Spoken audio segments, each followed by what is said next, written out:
स्वागत है आप सभी का फिर से एक बार ओपन लैब स्टडी में। तो दोस्तों, ओपन लैब स्टडी के माध्यम से मैं आप तक पहुंचाने की कोशिश कर रहा हूं कि बिहार फॉरेस्ट गार्ड और फॉरेस्टर के दोनों का डेट निकल चुका है। एक का एग्ज़ाम 16 तारीख को और एक एग्ज़ाम 20 तारीख को है। ध्यान दीजिएगा, 16 और 20 को एग्ज़ाम है जिसका एडमिट कार्ड आज से निकलना प्रारंभ हो गया है। एडमिट कार्ड कैसे निकालना है जिसका लिंक मैं डिस्क्रिप्शन बॉक्स में दे दिया हूँ, जहाँ से आप लोग जाकर डायरेक्ट साइट पर जाकर आप एडमिट कार्ड डाउनलोड कर सकते हैं और देख सकते हैं कि किनका एग्ज़ाम किस दिन होने वाला है। यह बिहार फॉरेस्ट गार्ड फॉरेस्टर दोनों के लिए बहुत ही इंपॉर्टेंट है। मैं यहाँ पे एक प्रकार के ये बताने वाला हूँ कि आपको वीडियो के साथ साथ आपको इसके थ्योरेटिकल भी दे रहा हूँ, और साथ में मैं बताना चाहूँगा ये आपको एपिसोड सेकंड है। एक एपिसोड ऑलरेडी कर चुके हैं। रोज़ाना मैं 2 वीडियो प्रोवाइड करूँगा जिसके माध्यम से आपको इस एग्ज़ाम से पूर्व भी आपको सारे सिलेबस एंड हो जाएंगे जीके जीएस का, जो कि सिर्फ इंपॉर्टेंट लेवल के क्वेश्चन ही हम लोग करेंगे। रोज़ाना हर एक वीडियो में हम लोग 25 क्वेश्चंस के आसपास रखते हैं। 25 या 30 क्वेश्चंस के आसपास ही रख रहे हैं, ज़्यादा क्वेश्चन नहीं, ताकि बोर ना हो आप और पढ़ने में भी मजा आए और आप बहुत ही जल्दी से सीख पाओ। तो चलिए वीडियो को स्टार्ट करते हैं। आप लोग वीडियो को लास्ट ही देखिएगा और मैं बताना चाहूँगा यहाँ से क्वेश्चन डायरेक्टली आपको प्रीवियस ईयर के सारे क्वेश्चन कलेक्ट करते हैं। अगर आपको विश्वास नहीं तो आप पिछला साल का क्वेश्चन उठाकर देख सकते हैं। यहाँ से बहुत सारे क्वेश्चंस आपको टकरा जाएंगे और मैं बताना चाहूँगा ये क्वेश्चंस आपके लिए अच्छे लेवल के हैं। या बिहार पुलिस के किसी भी एग्ज़ाम के, अगर आप बिहार में किसी भी एग्ज़ाम में जाते हैं तो ऐसे क्वेश्चंस आपको बहुत सारे देखने को मिल जाते हैं। ये सारे सिलेक्टेड क्वेश्चन अच्छे लेवल के क्वेश्चन लिए गए हैं, इसलिए आपके लिए काफ़ी बेहद ही इंपॉर्टेंट क्वेश्चन है। आप लोग वीडियो को लास्ट तक देखिएगा। ओपन लैब स्टडी परिवार को सब्सक्राइब नहीं है तो कर लीजिएगा, लाल कलर के बटन को सब्सक्राइब करके और बेल आइकन को ऑल में क्लिक कर लीजिएगा ताकि नोटिफिकेशन बराबर आपको मिलता रहेगा। चलिए वीडियो को स्टार्ट कर लेते हैं। क्वेश्चन आपके बोर्ड पर लग चुका है। मैं आपसे रिक्वेस्ट करूँगा कि वीडियो को पॉज कीजिए, पहले आप क्वेश्चन को देखिए, आंसर कीजिए, फिर आगे बढ़िए, ठीक है। तब तक मैं तो आंसर बताऊँगा ही। तो क्वेश्चन आपके बोर्ड पर है, पेशावर एवं काबुल किसके माध्यम से एक दूसरे से जुड़े हुए थे। ध्यान दीजिए, क्वेश्चन कह रहा है पेशावर एवं काबुल किसके माध्यम से एक दूसरे से जुड़े हैं। तो 26 नंबर क्वेश्चन का आंसर क्या हो जाता है सभी की स्क्रीन पे? खैबर दर्रा। ध्यान दीजिए, खैबर दर्रा आपका बिल्कुल करेक्ट है, जो कि पेशावर और काबुल दोनों के मध्य में खैबर दर्रा पड़ता है। दर्रा से संबंधित आपको क्वेश्चन याद होनी चाहिए। नेक्स्ट क्वेश्चन है हमारा है 27 नंबर, फर वनस्पति निम्नलिखित में से किससे संबंधित रखता है? फर वनस्पति निम्नलिखित में से किससे संबंधित रखता है? तो यहाँ पे आपको 27 नंबर क्वेश्चन का आंसर हो जाता है अल्पाइन वन। फर एक अल्पाइन फॉरेस्ट होता है, ठीक है, अल्पाइन वन होता है जहाँ पे आपको फर नामक जो वनस्पति है वो पाया जाता है, इसलिए आपका सी नंबर ऑप्शन यहाँ से 27 नंबर क्वेश्चन का करेक्ट हो जाएगा। अगला प्रश्न यहाँ पर निकल के आता है, नाथुला दर्रा राज्य में स्थित है। ध्यान दीजिए, नाथुला दर्रा राज्य में स्थित है, किस राज्य में स्थित है, डॉट स्थान पे भरना है। ऐसे क्वेश्चन आपको एग्जाम हॉल में देखने को मिल जाएगी। तो आंसर क्या हो जाएगा? सिक्किम। सिक्किम आपका बिल्कुल करेक्ट हो जाएगा, जो कि नाथुला दर्रा सिक्किम में है ना। यहाँ पे दर्रा से संबंधित 2 क्वेश्चन आ गए, जिसमें एक क्वेश्चन एग्जाम हॉल में पक्का ही रहने वाले हैं।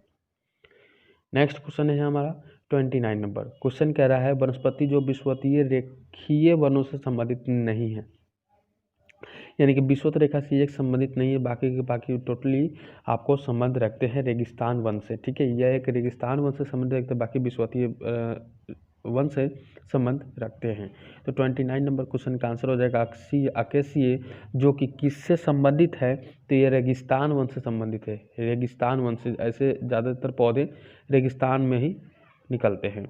अगला यहाँ पे निकल के आता है 30 नंबर क्वेश्चन, नदी जो बिहार के शोक कहलाती है, सभी को पता है। बिहार से संबंधित 2 से 4 क्वेश्चन आपको 100% श्योर है कि पूछे ही जाएंगे। तो क्वेश्चन का आंसर हो जाएगा सी, कोसी नदी जो है बिहार का शोक कहलाती है, सभी को पता है। अगला क्वेश्चन है हमारा, चंद्रमा की घूर्णन अवधि कितनी होती है? तो चंद्रमा की घूर्णन अवधि कितनी होती है? 24 घंटा, 28 दिन, 12 घंटा और 1 वर्ष। 4 ऑप्शन दिए गए हैं। तो ऑप्शन क्या हो जाएगा? 28 दिन आपका बिल्कुल बी नंबर ऑप्शन करेक्ट हो जाएंगे, ठीक है। यहाँ पे आपको चंद्रमा की घूर्णन अवधि बताई गई है, जो कि 28 दिन में संपूर्ण हो जाती है। अगला प्रश्न यहाँ पे है, तमिलनाडु में शीतकालीन वर्षा का कारण है। तमिलनाडु में शीतकालीन वर्षा का कारण है, तो क्या हो जाता है? उत्तर पूर्व मानसून। उत्तर पूर्व मानसून आपको बिल्कुल करेक्ट और सही हो जाते हैं। अगला प्रश्न निकल के आता है 33 नंबर क्वेश्चन का आंसर, प्रायद्वीपीय भारत की सबसे बड़ी नदी कौन सी है? अब यहाँ पे प्रायद्वीपीय भारत की बात पूछी गई है। अभी हम लोग थोड़ी देर पहले ही पढ़े हैं कि बिहार का शोक कोसी नदी को कहते हैं। तो इस प्रकार से प्रायद्वीपीय भारत की सबसे बड़ी नदी कौन सी है? तो यहाँ पे 33 नंबर क्वेश्चन का आंसर हो जाता है गोदावरी नदी। गोदावरी नदी प्रायद्वीपीय भारत की सबसे बड़ी नदी के रूप में मानी जाती है। नेक्स्ट प्रश्न है, वर्ष जिसमें प्रथम पृथ्वी सम्मेलन आयोजित हुआ था। वर्ष ध्यान दीजिए, किस वर्ष पृथ्वी सम्मेलन जो था आयोजित हुआ था। तो यहाँ पे आपको प्रथम बार, सर्वप्रथम बार मान सकते हैं। तो 34 नंबर क्वेश्चन का आंसर हो जाता है सभी की स्क्रीन पर 1992 में सी नंबर ऑप्शन आपका बिल्कुल सही हो जाते हैं। नेक्स्ट प्रश्न यहाँ पे 35 नंबर क्वेश्चन का आंसर कीजिएगा। कह रहा है भारत में रेल मंडलों की वर्तमान संख्या कितनी है। ध्यान दीजिएगा, रेल मंडल अभी तो 19 हो गई है, लेकिन यहाँ पे रेल मंडलों की संख्या यहाँ पे अगर 19 देगा तो 19 कीजिएगा, 18 देगा तो 18 रख दीजिएगा, क्योंकि कहीं कहीं 18 कहीं कहीं 19 देगा। और प्रीवियस ईयर के क्वेश्चन है, पिछले साल पूछा हुआ क्वेश्चन, इसलिए मैं बताना चाहूँगा यहाँ पे 35 नंबर क्वेश्चन का डी ही आपका बिल्कुल कॉल हो जाएगा। 3 बढ़ा हुआ है तो इसलिए 19 हो जाएगा। नेक्स्ट है हमारा 36 नंबर क्वेश्चन। कह रहा है राउरकेला लौह एवं इस्पात संयंत्र जिस राज्य में अवस्थित है वह क्या कहलाता है। जिस राज्य में अवस्थित है वह क्या कहलाता है। 36 नंबर क्वेश्चन का आंसर क्या हो जाएगा, उड़ीसा। भाई उड़ीसा बहुत ही ईजी वाला क्वेश्चन था। यहाँ पे उड़ीसा में पूछेगा कि सबसे बड़ा रथ कहाँ निकाला जाता है, तो पुरी में, जो कि जगन्नाथपुरी होता है उड़ीसा में ही निकलता है। पूछेगा कि सूर्य मंदिर कहाँ स्थित है, तो कोणार्क में है, जो कि राज्य उड़ीसा में ही स्थित है। यहाँ से इतने क्वेश्चन निकल के अब तक पहुँचते हैं। नेक्स्ट प्रश्न है हमारा, भारतीय राज्य जिससे होकर कर्क रेखा नहीं गुजरती है। ध्यान दीजिए, कर्क रेखा नहीं गुजरती, लेकिन मकर रेखा उस राज्य से गुजरती है। तो 37 नंबर क्वेश्चन आपका ए नंबर ऑप्शन राइट हो जाएगा, जो कि बिहार से कर्क रेखा नहीं गुजरती है। ये भी आपको याद रखना है। अगला प्रश्न यहाँ पर निकल के आता है 38 नंबर क्वेश्चन का आंसर कर दीजिएगा। कारक जो जलवायु को प्रभावित नहीं करता है। किसको प्रभावित नहीं करता, जलवायु को प्रभावित नहीं करता है। तो आपका आंसर हो जाएगा पृथ्वी के परिभ्रमण गति को वायु क्या करता है, जलवायु जो होता है प्रभावित नहीं करता, बल्कि समुद्र से दूरी पृथ्वी की परिक्रमा गति जलवायु को प्रभावित कर देता है। किसको प्रभावित कर देता है, तो समुद्र की गति को प्रभावित कर सकता है, लेकिन पृथ्वी के परिभ्रमण को प्रभावित नहीं कर सकता है। अगला प्रश्न है हमारा, जनगणना 2001 के अनुसार किस व्यावसायिक वर्ग में भारत की कार्यशील जनसंख्या की संलग्न द्वितीय सर्वाधिक रही है। 39 नंबर क्वेश्चन का आंसर क्या हो जाएगा, तृतीय का आपका बिल्कुल सही हो जाएगा। 39 नंबर क्वेश्चन का तृतीय हो जाएगा कि 2001 के अनुसार किस व्यावसायिक वर्ग में भारत की कार्यशील जनसंख्या के संलग्न द्वितीय सर्वाधिक रही है। ध्यान दीजिएगा, अब प्राथमिक कितनी रही, तृतीय यहाँ पे द्वितीय सर्वाधिक रही है, तो तृतीय में। अब यहाँ पे हम लोग बात कर लेते हैं पहला, द्वितीय और तीसरा कितना था। तो पहला क्षेत्र था, यानी कि प्राथमिक क्षेत्र अगर पूछेगा तो 54.74% कर दीजिएगा, ठीक है, 54.74% कर दीजिएगा। अगर सेकंड पूछेगा तो मैं यहाँ पे लिख देता हूँ 4.60% कर दीजिएगा। और लास्ट पूछेगा, तृतीय पूछेगा तो 38.33% कर दीजिएगा, ठीक है, 38.33% कर दीजिएगा। कुछ हिंदी के क्वेश्चन है, यह घर मेरा है और वह तुम्हारा रेखांकित शब्द क्या है। ध्यान दीजिए, हिंदी से संबंधित क्वेश्चन पूछे गए हैं और पूछे जाएंगे भी। तो यहाँ पे जो रेखांकित शब्द है, यह घर मेरा है, यह क्या कहलाता है। तो यहाँ पे 40 नंबर क्वेश्चन कुछ समझने वाली है। यह घर मेरा है क्या हो जाता है, तो यह एक संज्ञा है, ठीक है। यह कहने की बात मेरा है कि यह घर मेरा है, क्योंकि यह पूरा पद संज्ञा पद की भांति काम कर रहा है, यानी कि संज्ञा के नाम की भांति ही काम कर रहा है, इसलिए यह संज्ञा हो जाएगा। अगला यहाँ पे प्रश्न रखा गया है 41 नंबर क्वेश्चन, कह रहा है शांति से बैठकर अपना कार्य कीजिए। ध्यान दीजिएगा, ये क्या कर रहा है, ऑर्डर दे रहा है, डायरेक्ट बोल रहा है कि शांति से बैठकर अपना काम कीजिए, जोर में बोल रहा है ना।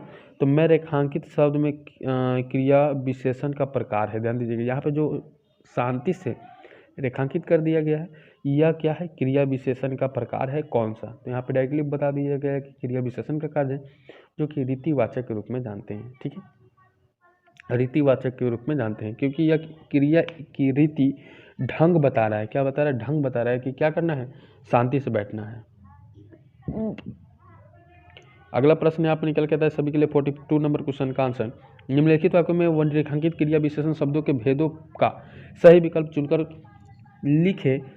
तुम जितना खाओगे उतने ही ताकतवर बनोगे। ध्यान दीजिएगा, अब यहाँ पर जो रेखांकित किया गया उसके बारे में बताना है। तो 42 नंबर क्वेश्चन का आंसर क्या हो जाएगा, परिणामवाचक क्रिया विशेषण। परिणामवाचक क्रिया विशेषण आपका बिल्कुल राइट हो जाता है यहाँ पे 42 नंबर क्वेश्चन का। नेक्स्ट प्रश्न यहाँ पे निकल के आता है सही उत्तर छांटना। यहाँ पे कह रहा है सही उत्तर छांटना है। तो सही उत्तर छांटने के लिए क्या पहले सबसे पहले इस क्वेश्चन को पढ़ेंगे। सयानागर कातर हिमालय संरचना के आधार पर क्रमशः इनका परिचय करें। ध्यान दीजिएगा, इनका परिचय करना है कि जो सयानागर है, कतर है, हिमालय है, इन सभी जो नाम दिए गए हैं, इन सभी में क्या आधार पर इनका कौन सा हो जाता है, योग रूढ़, यौगिक रूढ़ क्या हो सकते हैं। तो 43 नंबर क्वेश्चन का आंसर हो जाएगा यौगिक रूढ़ और योग रूढ़ बिल्कुल सही हो जाते हैं यहाँ पे, ठीक है। स्नाइगर आपका यौगिक हो जाएगा, कातर आपका रूढ़ हो जाएगा और हिमालय आपका योग रूढ़ हो जाएगा। इस तरह से आपका क्वेश्चन का आंसर भी निकल के आ जाएगा। अगला प्रश्न यहाँ पे निकल के आता है 44 नंबर क्वेश्चन, बहुब्रीहि समास में, बहुब्रीहि समास में क्या होता है, बहुब्रीहि समास में क्या होता है। तो 44 नंबर क्वेश्चन का आंसर हो जाएगा तृतीय पद प्रधान होते हैं। क्या होता है, तृतीय पद उसका परिणाम होते हैं। यानी कि आपको 44 नंबर क्वेश्चन का बहुब्रीहि समास में पहला पद क्या होता है, प्रधान होते हैं, और दूसरा पद अपितु कोई अन्य तीसरा पद प्रधान हो जाते हैं।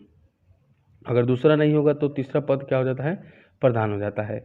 नेक्स्ट है यहाँ पे प्रश्न पूछेगा, ऐसा ऐसा क्वेश्चन पूछा हुआ है, ठीक है। प्रीवियस ईयर क्वेश्चन उठाकर पूछ देख लीजिएगा, ऐसे ही क्वेश्चन पूछे गए हैं। नेक्स्ट क्वेश्चन है पाठशाला, पाठशाला में मेल कहा जाता है। ध्यान दीजिएगा, पाठ जोड़ शाला में, पाठशाला में मेल को क्या कहा जाता है, यानी कि दोनों को अगर जोड़ दिया जाता है इसको कहते हैं क्या। तो 45 नंबर क्वेश्चन का आंसर हो जाता है संजोग कहते हैं, ठीक है। संजोग या मिश्रण वर्ड भी कह सकते हैं। इस तरह से आपका जैसे कि for example Dev plus Indra, Devendra, यहाँ पे ऐसे निकल कर आ जाता है, जो कि आपको पाठ जोड़ शाला, पाठशाला के रूप में हम लोग जानते हैं। अगला प्रश्न यहाँ पर निकल करता है 46 नंबर क्वेश्चन का आंसर क्या हो जाएगा, ठीक है। 46 नंबर क्वेश्चन का आंसर कर दीजिएगा। क्वेश्चन है शुद्ध वाक्य को छांटना है, यहाँ पे शुद्ध वाक्य को छांटना है। तो 46 नंबर क्वेश्चन का आंसर हो जाएगा सभी की स्क्रीन पे ए नंबर ही ऑप्शन हो जाएगा। जैसे कि मैं जूम करके आपको दिखा देता हूँ यहाँ पे आपको, यहाँ पे 46 नंबर क्वेश्चन का मेरे दोस्त के पिताजी तंबाकू के पुराने व्यापारी हैं। किसके, तंबाकू के पुराने व्यापारी हैं। तो इस तरह से आपका ये शुद्ध रूप हो गया, ठीक है। बाकी ये सब और ये सब आपको अशुद्ध हो जाते हैं। तो आप वीडियो को पॉज कीजिएगा, यहाँ पे मैं आपको बता देता हूँ, और इसको धीरे धीरे आप कलेक्ट कीजिएगा ताकि आप सीख पाएंगे, ठीक है। टाइम कम है, रटना ही आपके लिए बेहतर होता है। नेक्स्ट है यहाँ पे निम्नलिखित में से कौन शरीर में विटामिन डी बनाता है। तो सबसे पहले विटामिन डी कहाँ से मिलता है, तो सूर्य के प्रकाश से, सनसाइड जिसका दूसरा नाम होता है। सो सूर्य से हमको विटामिन डी तो प्राप्त होता है, लेकिन विटामिन डी जब प्राप्त होते हैं तो उससे क्या फ़ायदे होते हैं। तो यहाँ पे मैं बताना चाहूँगा कि त्वचा और आपको हड्डियों में जो मजबूती निकलती है वो विटामिन डी के माध्यम से हम लोग को मिलता है, ठीक है। अगला यहाँ पे प्रश्न निकल के आता है 48 नंबर क्वेश्चन का आंसर कि सन 2014 का फुटबॉल विश्व कप किसके और किसके बीच में हुआ था, ये तो जानेंगे ही, साथ में ये भी जानना जरूरी है कि यह कहाँ हुआ था, ठीक है। तो यहाँ पे 48 नंबर क्वेश्चन का आंसर जान जाइएगा, ब्राज़ील में हुआ था सन 2014 का विश्व फुटबॉल। अगला यहाँ पे निकल के आता है 49 नंबर क्वेश्चन, कंगारू कहाँ का मुख्य पशु है। सभी को पता है कि कंगारू कहाँ का मुख्य पशु है, तो ये बताना है सभी को, फटाफट यहाँ पे बता दीजिएगा। 49 नंबर क्वेश्चन का आंसर हो जाएगा ऑस्ट्रेलिया का कंगारू मुख्य पशु है, यानी कि यहाँ पे राष्ट्रीय पशु के रूप में कंगारू माना जाता है। D number. अब आपको याद रखना है, नीचे कमेंट बॉक्स में लिखना है कि बिहार के मुख्य पशु कौन सा है। बिहार का मुख्य पशु कौन सा है, बिहार का मुख्य फल कौन सा है, और बिहार का मिठाई कौन सा है, और बिहार का आपको वृक्ष कौन सा माना जाता है, ये सभी आपको नीचे कमेंट बॉक्स में कमेंट लिखना है। अगला यहाँ पे निकल के आता है 50 नंबर क्वेश्चन का आंसर, संयुक्त राष्ट्र दिवस कब मनाया जाता है। संयुक्त राष्ट्र दिवस कब मनाया जाता है, इसके बारे में भी हम लोग चर्चा करेंगे। इसके बारे में मोस्टली डिटेल में आपको नीचे कमेंट बॉक्स में लिखना है। तो 24 अक्टूबर को संयुक्त राष्ट्र दिवस के रूप में मनाया जाता है, ठीक है।